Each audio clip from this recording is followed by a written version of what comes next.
Hello again. It's time to come back again. It's been a couple weeks, but the Courier is back on the air. Hey, Greg.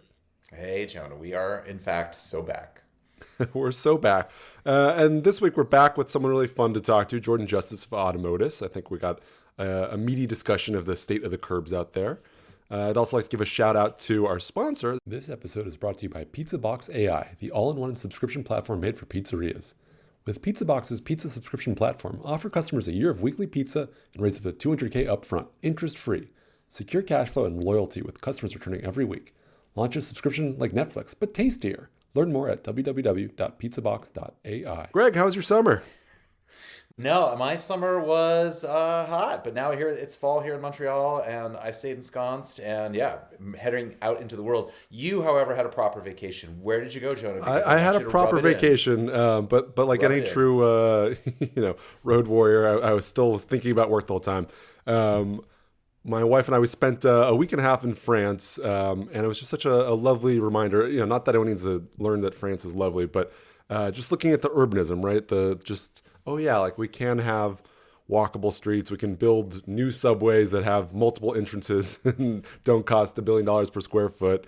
We can repurpose street space for delivery vehicles and bikes and make it look like, you know, that bike lane's been there since the Gallic times. It was just, really impressive. And then also spending time in Marseille, so you learn like, okay, like, you know, Paris, obviously that's the luxury product. Marseille is maybe the dollar store France. But you can have nice things too, even if you're not a wealthy, world capital. Well, there you go. Well, we have France at home here in Montreal, so I didn't need to go away because every urbanist worth his or her salt showed up here in late August. So I had Dart's Patrick Kennedy was here, showing him basically the Sheen Canal and riding bikes. I had Daniel Brooke, author of History of Future Cities, was here. So, of course, we went out. He lives in NOLA, so he was seeing the other Francophone city. Mm-hmm. And then I took plenty of bike rides on Bixie, because if there's one thing that I love most about Montreal, it's that we just have a totally sane, non-profit electric bike sharing service that does not need to turn a profit, and I can scoot across the city in 30 minutes or less. So yeah, didn't really need to go anywhere. But did you make it out anywhere else over your summer, or just across there? I went somewhere even more exotic, and I really think people need to check this hotspot out. It's a little place called Hoboken, across the river from New York. And no, not trying to tease it, because honestly, it was like, oh wow, like we can have nice things back at home. I mean, for those that haven't been, and that's probably most of you, just across the Hudson, you've got, great public space. You have these amazing waterfront esplanades. You've got streets closed down to cars, so you just pedestrians. You have people walking around, eating, drinking, having a good time. You got a relatively recent light rail system that they built for, again, at least for American, reasonable price. So it does give you a little hope that, okay, we can do some things in this country still. Did you have a chance to take the PATH train while you were there? I didn't swim there, so yes. Okay, well, I said the PATH train for the real deep cut sci-fi nerds is when I'm in New York. My experience, if you know China Mivier's the novel The City and the City, which is about two cities that somehow sit on top of each other but never see each other, that's what the PATH train's like. Like, what do you mean there's a completely parallel subway system in New York with its own stations? And sometimes they overlap. So 14th Street, you wander into like the wrong entrance and like, wait a minute, this is not the subway. This is some other subway. And two wonderfully similar but different payment systems. Yeah. Yes, that's another day. Another day to be sponsored by Cubic, maybe, but not today. With that kind of digression, I think we can roll into the real news. Why don't we start with something that only you and I seem to care about, Greg? Yes. Jonah, are SPACs back, or are SPACs not so back? SPACs are so back, baby. And this one's a callback for listeners that were with us a couple years ago during SPAC Mania. For those that don't remember, they're sort of blank check companies that you can put money into this shell corporation, then find a company to basically take public without having to do all the that nasty diligence that we hate. So some of the SPAC kings of yore are back in action, and they all have really scary names as usual. It's like, why do they pick these terrifying names, Greg? I don't know, because during ZERP, I don't know, the scarier, the more aggressive you could be, I guess. I don't know. Yeah, it's yeah. I was going to say Black Spade Acquisition 2 Corporation's got $150 million in it, and if you mess up with them, like ninjas are going to come. Well, no name is more frightening than the Public Investment Fund, but that's again another digression there. But yeah, SPACs. We'll continue to monitor the SPACs. Maybe this will become a weekly recurring feature. Are SPACs back? They're probably not so back, but we'll see. But the actual news, it's here. Hyphen is here. Chipotle has got hyphens, and Autocado is happening. And yes, Jonah, you, as our readers and listeners know, did a deep dive and visited Hyphen lately. How cool is it? Is it actually cool? Because apparently, based on the early reports, Chipotle is not making a big deal about it at all. It is hidden in the back, but that's maybe the coolest tech is the stuff you don't see, right? It just becomes kind of the infrastructure of life. So Hyphen, for those that don't know, they make an automated make line. A make line is essentially that stainless steel prep table you see at any fast casual restaurant where they're slapping together salads or sandwiches. You put the slop into the bowls. The make line's where the slop goes in the bowl. Yeah, they don't use the word slop for some reason, but yeah, it's the official slop machine. And yeah, instead of just having humans making your bowl on top, underneath it all, there's basically a little robotic arm maneuvering that biocompostable bowl, filling it up with your beans and your tomatoes and your guac and whatnot, coming from the same container. So it's got all these kind of fun efficiencies where you only have to, load up the sliced tomatoes once.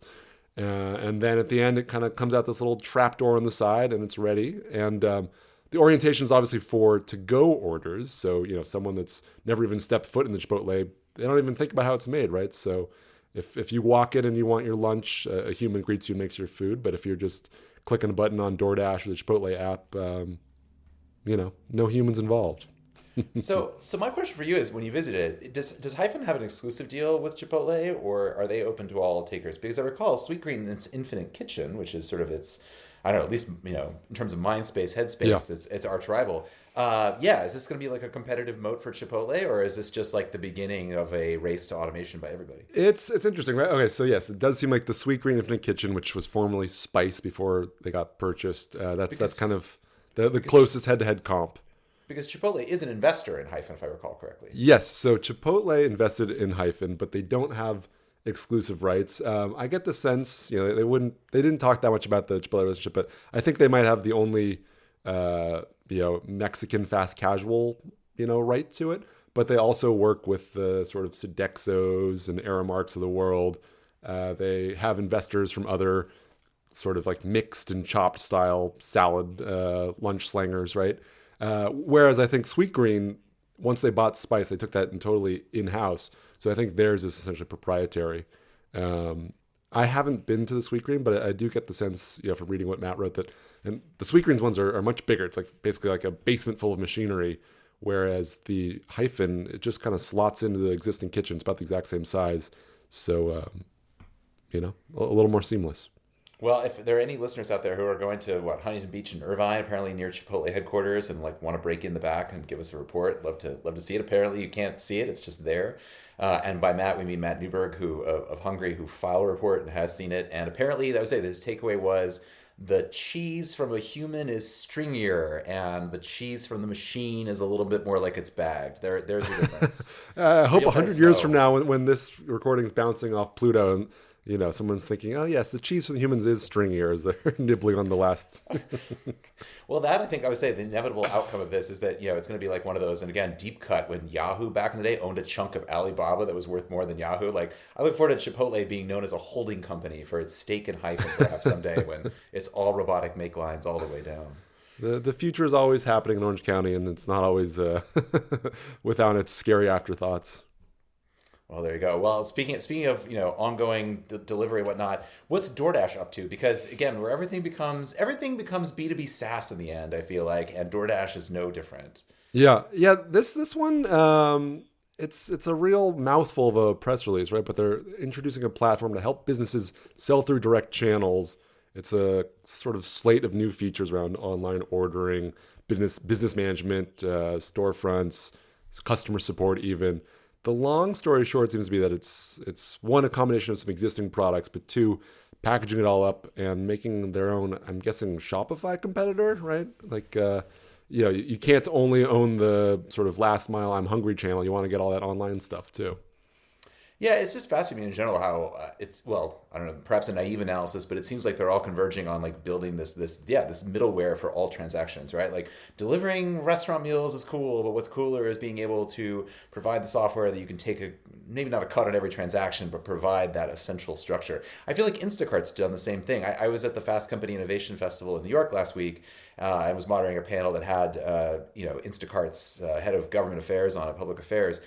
And it was marketing to her that most people don't know the fact that they've pivoted away from their 500,000 person army of personal shoppers during the pandemic to now doing their carrot kitchens and all their other sort of middleware stuff. So it feels like this is part of that trend of like everyone's going to build out the complete stack, at least in that weird cross-cutting, their frenemies basically doing various deals, the Uber Eats and all them.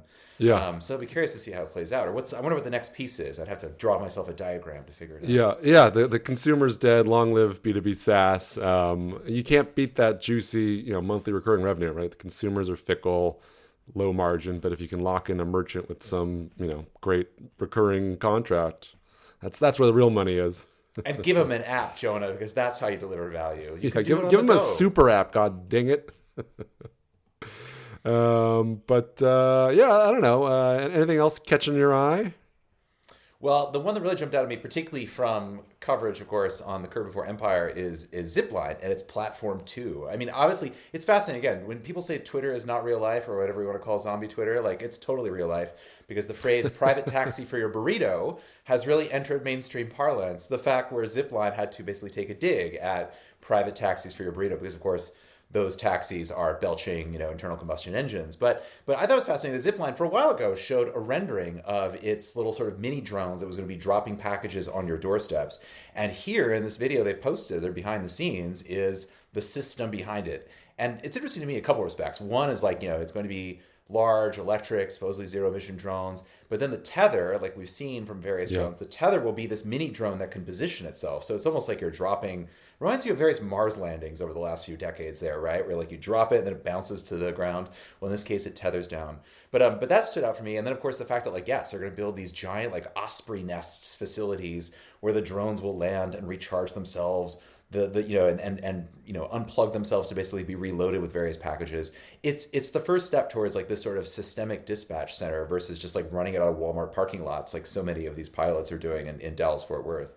So I don't know. I mean, is this the breakthrough? I mean, on the video, the CEO, whose name escapes me at the moment, was saying like, that basically expecting a 100x growth in delivery demand because of these systems. I don't know if we've seen that in China so far, where they have been doing various drone deliveries, but like 100x is a lot. 100x is a lot.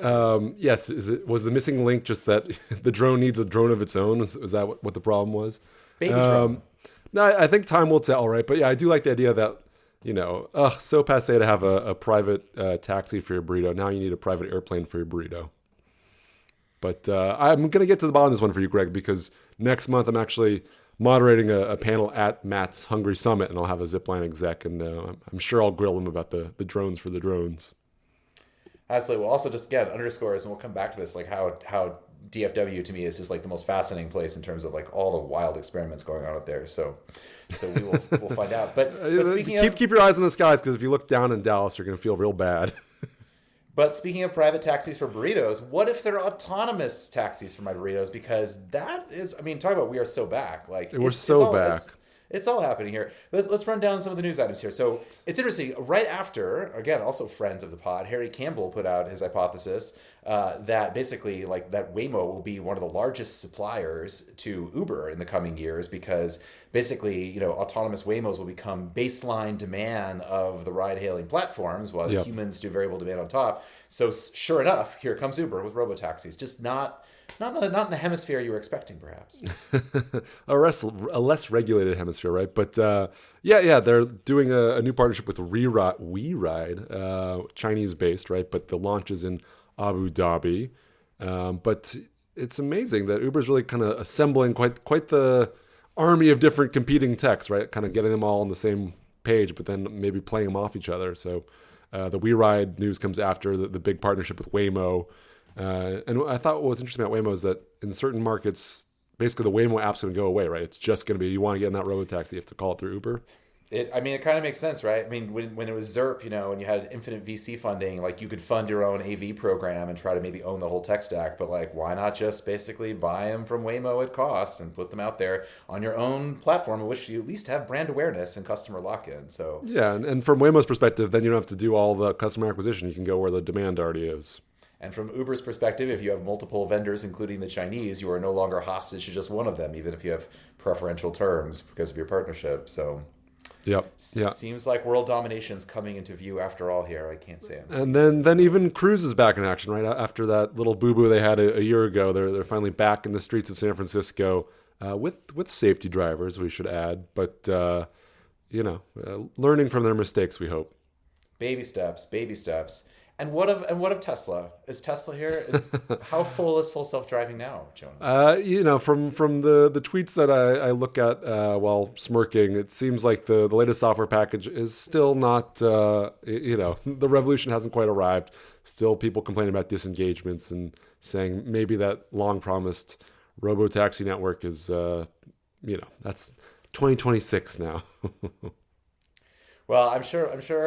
Musk is keeping a close eye on it. He was last seen in New York last week, introducing the Prime Minister of Italy at the Atlantic Council's awards. There, she handpicked him. So I'm not really sure what this means for Tesla's presence in Italy, or how SpaceX and its other ventures will get involved in her various pursuits. But he's on it. I'm sure. The nicest people. Yeah. Anything else filling your mind or your stomach, perhaps?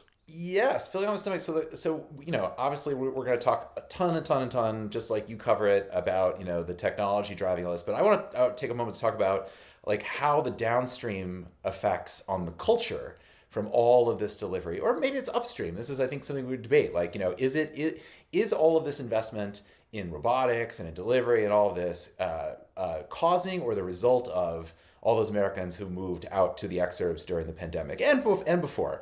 And so just two news items that really jumped out at me. One is the piece in The Atlantic on how snacking took over American life, and rolling out all the stats here about girl dinner, as they say on TikTok, and all these sort of trends here where like 95% of Americans snack now. Meal times are fading, of course, in response to time pressures and life under late capitalism, etc. But I think that was interesting, one, because this, of course, feeds this desire for delivery and our private taxi for our burritos. So that was interesting. And then that dovetailed neatly with a piece in the New York Times headline, "The customized drink is out of control," but it starts with Cosmic, which is McDonald's drive-through concept for what is now, of course, the post-pandemic, post-remote work or hybrid work phenomenon of like at 3:00 every day, we need a little treat, and we're going to go get that treat through a drive-through when we go pick up the kids from school and do all the errands that we haven't done today because we didn't go into the office because there is no rush hour anymore. And so this was playing out the fact that that the fastest growing retail chains, Dutch Brothers and Foxtail and all these other chains that I've personally never heard of, which I'm sure are huge across the Sun Belt, are basically doing these hyper caffeinated, hyper sugar drinks, like Panera's Killer Lemonade and all that good stuff. And so it wasn't the sugar that killed him. Yeah, it wasn't sugar that killed him. But I think it's fascinating. Where and it's watching these cultural currents go in both directions here, where it's TikTok influencers who need to have this giant cup of something glowing red that looks in your great Stanley on your cup, yeah, in your Stanley cup, which you're then feeding, and of course you're literally the piece had people posing for Instagram in front of ordering kiosks, like you can't get more herbivore than that, frankly, here when it comes to the tech behind this. So, thank you for bringing it back to me. I do. It's just fascinating to take something as boring as McDonald's has had 25 years of kiosks, and now we're seeing it turn up in TikTok influencer stuff because you got to have your hyper caffeinated drink with 8,000 calories in it. I like the intersection of all this sugar snackification combined with increased Wegovy, semaglutide, GLP drugs. So everyone buying these huge drinks and having 2 sips and throwing it out. That's a good question. Or are they counting on that to happen? I don't know. I mean, this is something we have to pay attention to because, and this came up again with the panel I was hosting at Fast Company. We've seen, of course, Walmart's already given guidance about how they expect to see changes in consumer packaged goods because of the GLP-1 agonists. And then the other thing to think about, and this is the one that blew my mind, is that in vice categories like alcohol, tobacco, but also ice cream and other really sugary foods, power laws are at play. 80% of the consumption is driven by the 20% of people who really crave that stuff. You turn that switch off, and like, what happens to all of that? Maybe GLP-1 is what kills this whole industry dead, So because you're short Killanova. I was gonna say, yeah, maybe the absence of desire is really going to be the downfall of us all. But until then, the only thing that can kill our desire for convenience is no desires at all. Yeah. It is. I mean, it's interesting, right? Theoretically, it's healthier to have, more smaller meals, right? Instead of having 3 humongous meals, you should just be sort of lightly grazing every couple hours. But that probably wasn't accounting for 1,000-calorie, whipped cream drink. Well, yes, but it also goes to show, this is my own prejudice showing, but the most American thing of all is that rather than fix our soul-crushing commutes across entire galactic metro areas, we're doing hybrid work and virtual meetings. And instead of, basically, benefiting from the health positives of a walkable urban district, we're just going to take drugs for it. And we're going to take really effective drugs for it. That is the American solution. There was, I saw one other piece of interesting data that came out a couple weeks ago at this point, but it was Streetlight put out a new sort of finding of changes in congestion and VMT levels on a metro area basis. And yeah, as you said, we're so back. It's basically everywhere. VMT is back up above pre-pandemic levels, and it was kind of interesting, right? It was except the Bay Area, those poor, except California. Yeah. So it was, what I thought was interesting was like, yes, in all the Sun Belt places you expect, it's way up. Population increase in places like New York and Boston. It was also up, even though population had dropped during the pandemic, but I think the people that stayed, you lost all those subway commuters and they turned into car commuters. And then in California, like, yes, there was some population drop. But yeah, in SF, it was still offset by like, well, enough people switched to using cars. In SoCal, I think it was one of the few regions where it actually showed VMT was down, some population loss, but also, enough people working from home, I suppose, that can we call that one a green victory inadvertently? Barely. Well, I would say, this gets back to the themes of all this. This is why you're getting like mega drive-through Chick-fil-A's now, and like all the sort of culture here of this, like all those car commuters. Makes my eyes bleed a little bit there. But again, this is why Dallas-Fort Worth is like now like the epicenter of the American food id. Well, should we end on a positive note before we talk to Jordan? Absolutely. What do you got for us? Give me something heartwarming and This some nice little greenwashing for today. I just thought this headline was nice. Rivian, the EV, contender, let's call them, just announced the first round of grants to green-focused, climate-focused foundations.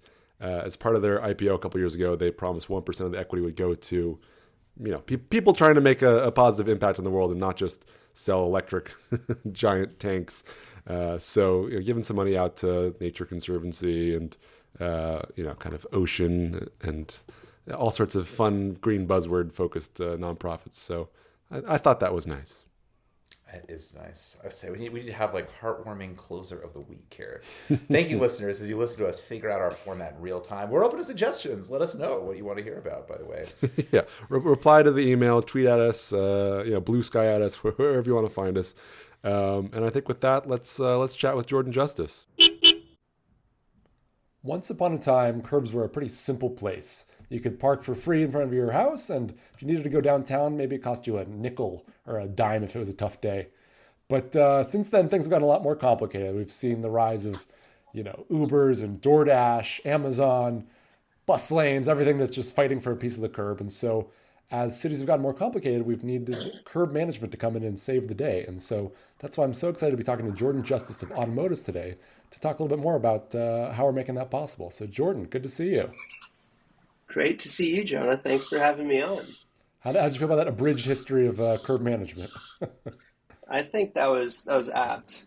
You didn't go all the way back to parking horses and carts back in Rome, and I think you hit on the good nuts and bolts of it. So well done. Yeah, you can always tie your horse up to the parking meter. But speaking of history, I think for those that don't know you, let's start at the very beginning. Give us the Automotus founding story. Why did you set out to solve this problem? Yeah, it's a story. As a founder, you end up telling more than you might expect. But our story is probably not unlike a lot of other stories in the industry, where we were pretty blissfully unaware of the parking industry at large, despite having used apps, having gotten parking tickets as any normal citizen of a city does. But my co-founder Harris and I grew up in LA, in Houston, and then we moved to LA for college. I grew up outside and moved to the city, and we went to school at Loyola Marymount University, where we took an Internet of Things class together, which was a cool class where we got to build a product or a service and basically a business to try to solve a problem. And we had an investor from a local private equity firm come into our class, and Neil Temenidi from Angelino Group, if you're out there. And he referenced his investment in a company called ParkMe, which is an older parking tech company in the parking industry. I'm sure folks that have been in the space for some time know it. Founded by Sam Friedman and Alex Israel, who now runs Metropolis. And their company was started originally on the study by Donald Shoup that showed 30% of traffic in all cities was caused by drivers searching for parking. I was working at an equity crowdfunding platform called Crowdfunder in Santa Monica at the time, where I was spending, probably an hour and a half to 2 hours every day driving 10 miles round trip to we love it. Santa Monica. Yeah, it's, classic LA commute story. And I was exposed to a lot of computer vision technology, which is video analytics, cameras, automation, what we do today, and thought, hey, I could maybe make my commute a little bit less unbearable by automating parking management with cameras. So Harris and I, as part of our class, came up with an idea for a technology, putting cameras up on streetlights, traffic signals, automating parking management broadly, enforcement, payment, data collection, data sharing. And it was really an idea, but we put together a dummy website, some flyers, went to a conference called Transforming Local Government to see if it's something that cities could actually use. We got a few cities to sign up on a wait list, and we decided, hey, what the hell? We're both 21 and pretty naive and stubborn. Why don't we try this and see where we can take it? Business success. Pretty much, from our experience.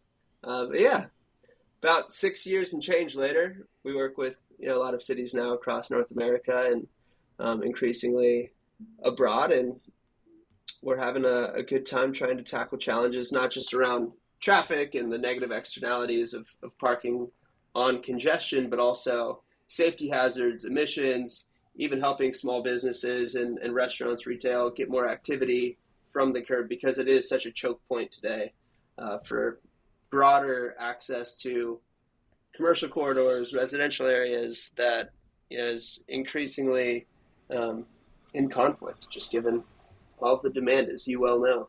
Yeah. Every day gets a little bit more congested.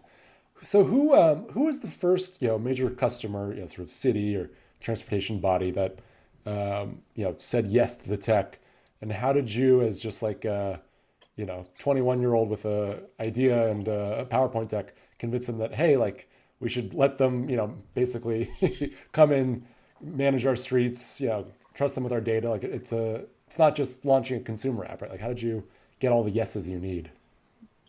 Yeah, it's a tough industry to break into generally. I think, the parking and mobility world, but specifically, I think parking plus government, like GovTech, and the parking industry is in some ways one of the hardest industries that I'm aware of, just given you're dealing with politics, but also it's an area that often in local politics is referred to as the third rail, because parking is highly political, where you're taking a constituent spot, a business's spot, and you're maybe making them pay for it, or you're giving them a ticket, or whatever it is.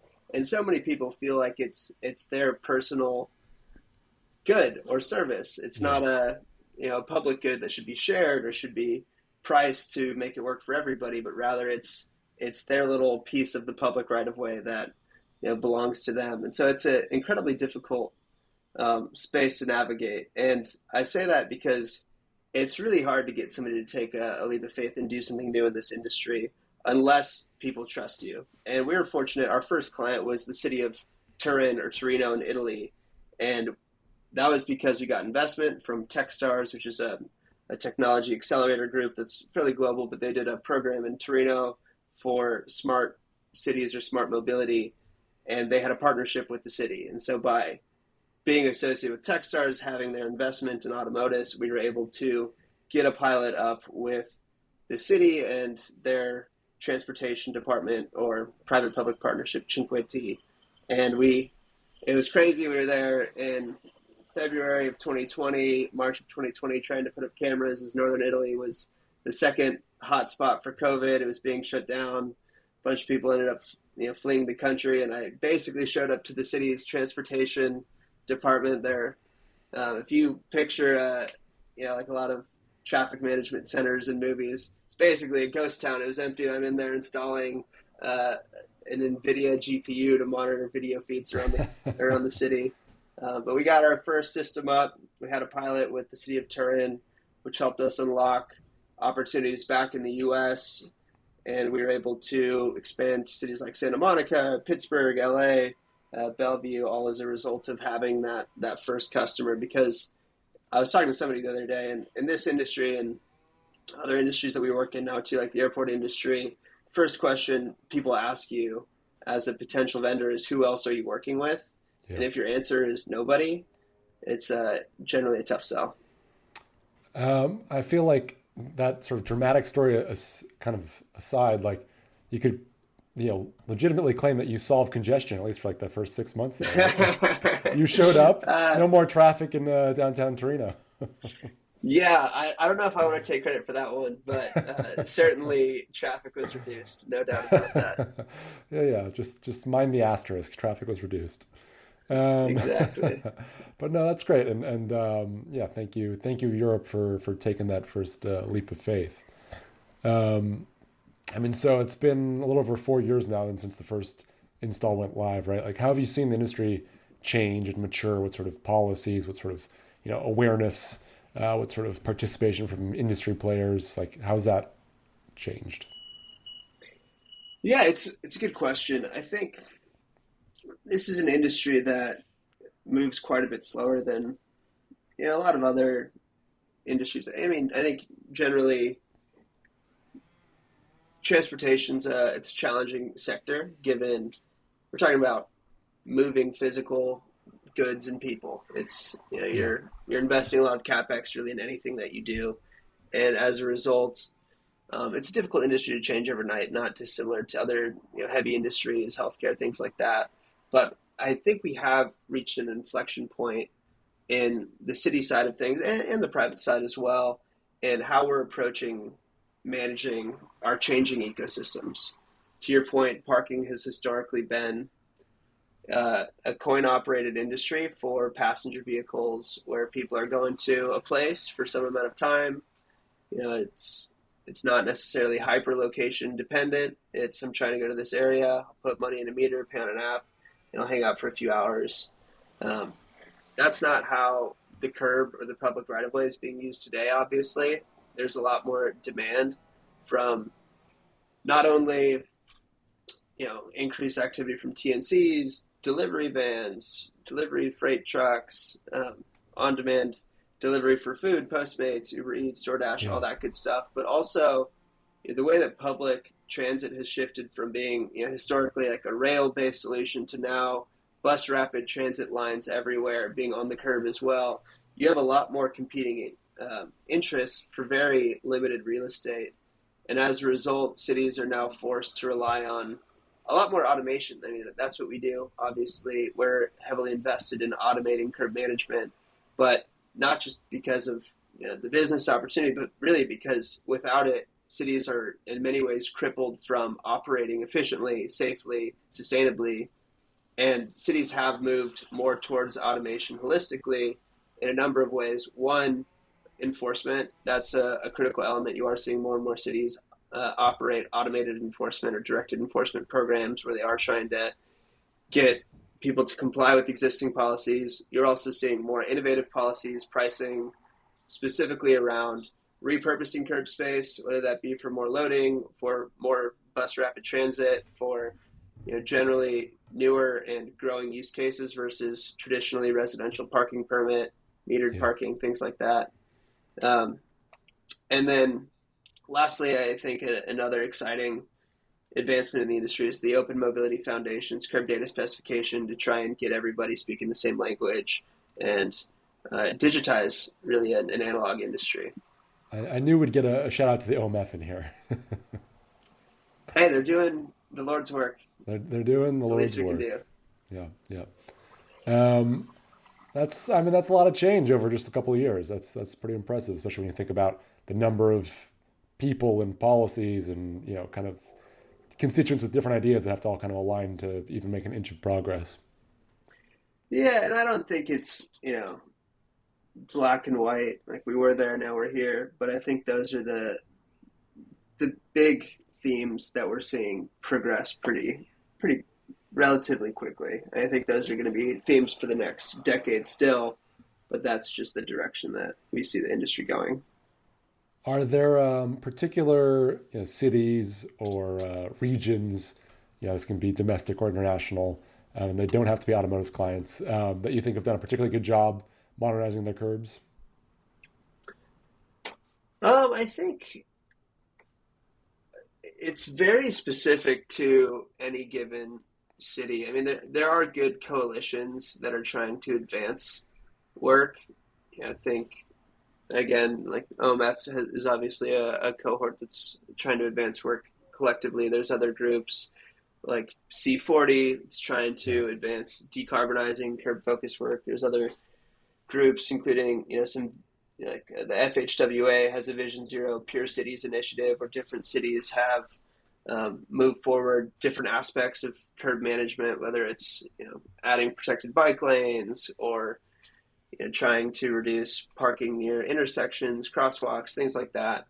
But I do think it's still very hyper local in that it depends on the director of the city's department that manages the public right of way, whether that's a parking authority, a transportation department, public works department. And there are cities that are a part of these cohorts that are not doing anything progressive, and there are cities that are not a part of these cohorts that are above and beyond where some of these other folks are. It really boils down to, I think, the aptitude, but more so the willpower to try to enact progress, because it's a lot harder to make things change in a city landscape than others. And so a number of cities that are doing great work, I think, Hoboken, Pittsburgh, all of the cities that we work with, obviously, I think are doing great work. Other cities that I think are making a lot of progress, Oakland, Seattle. There's a lot of cities internationally as well that are making good progress, but I still think it's pretty hyper local. Yeah. What about on like the corporate side? So much of this is driven by the rise of delivery, as you said. Are there particular couriers or fleets that you found have been more responsive, that they're like excited about the idea that, hey, yes, we pay a little bit more, but it means we have access when we need it? Yeah, that's the easy part, honestly. I think the fleet, like all of these businesses, they operate in black and white. Black and red. It's either profitable or you're losing money. And for them today, they, like, whether you're UPS, Amazon, FedEx, or DoorDash, Uber Eats, or Lyft, Uber, there are incredible costs to these companies in the way that the public right-of-way is managed today, and primarily operational inefficiencies, having to be stuck in traffic, having to circle the block. There are additional costs around safety hazards that create, accidents where they end up hurting or actually killing people in the public right of way, which, alone should speak to the tragedy of how a lot of these things are managed today, but also increase costs from insurance and things like costs. That. Yeah, exactly. And so by creating more efficient, safer right of way access that they pay for, they still end up operating more profitably. And so we do have a lot of fleet partners that are some of our biggest supporters and bring us into new cities. But it's still, at the end of the day, they don't manage the public right of way. It's not up to them. It's up to the cities themselves to enact the policies, enact the solutions that they want to advance the initiatives that they need to advance. And so certainly there are some partners on the fleet or OEM side that I would say are more progressive, more forward-leaning.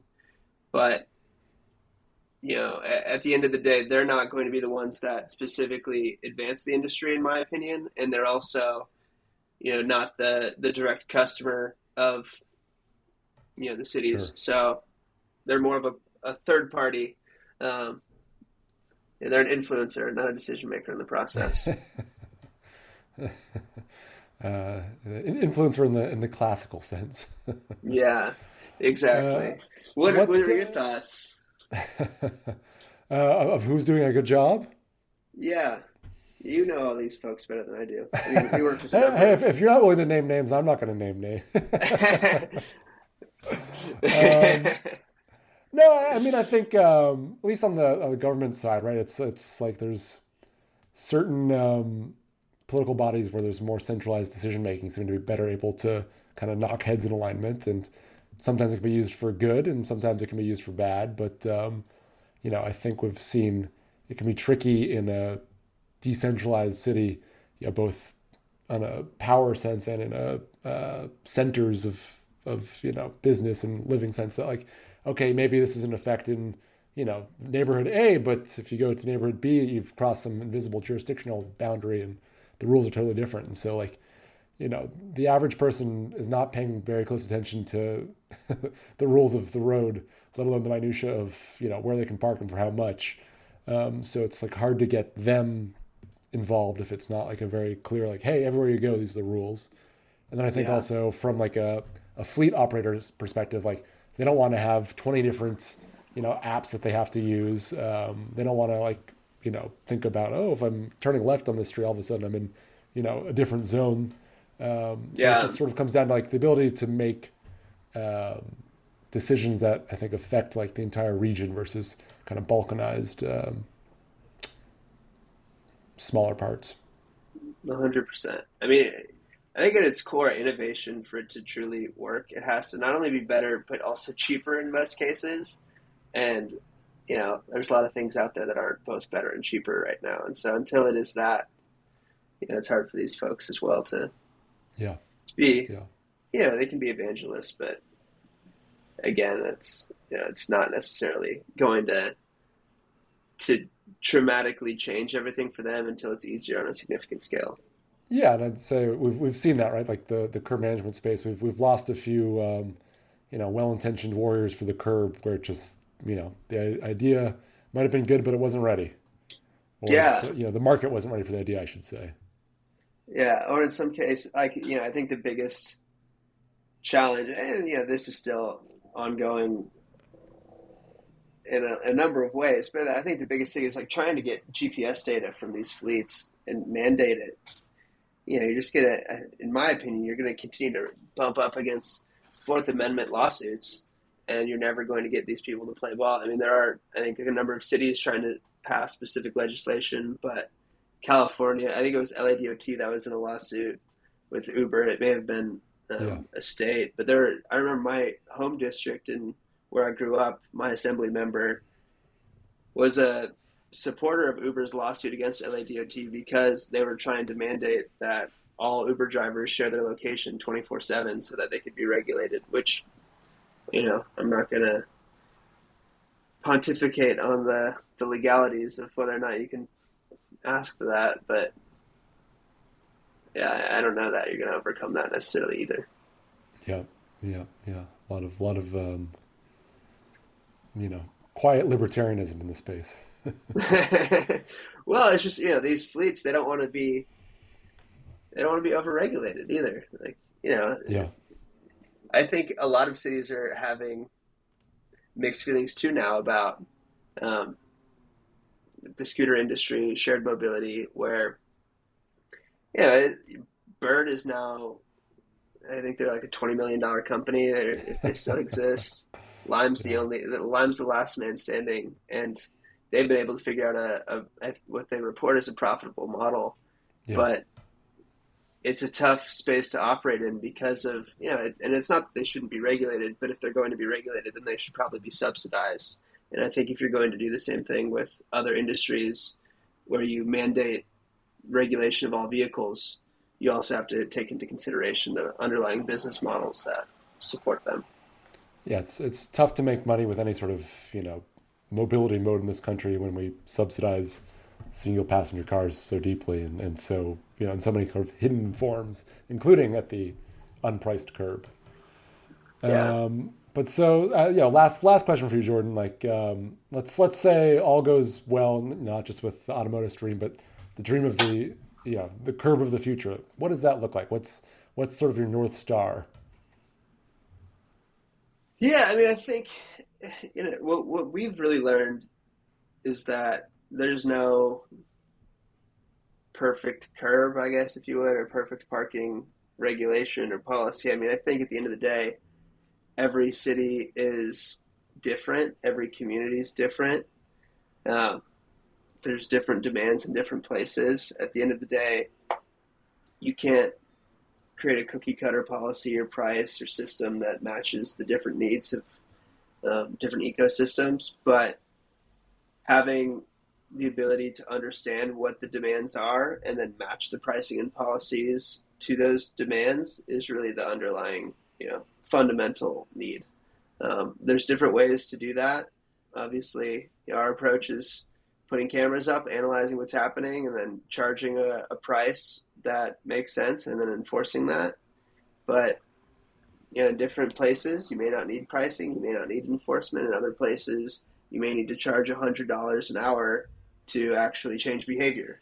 And so Sure. it varies widely, but at the end of the day, to reduce traffic in our urban cores, to reduce safety hazards from vehicles blocking bike lanes, blocking traffic lanes, emissions from freight trucks idling in the public right of way or circling the block, you do need to manage the curb efficiently, and that looks different in different areas. But the only way to change behavior is incentives and disincentives, and you need tools to implement them. But that's probably an easy opt out of your answer, maybe, or your question. But No, but I think that's a good closing point, right? Like the perfect curb in Manhattan, Kansas looks a lot different than the perfect curb in Manhattan, New York.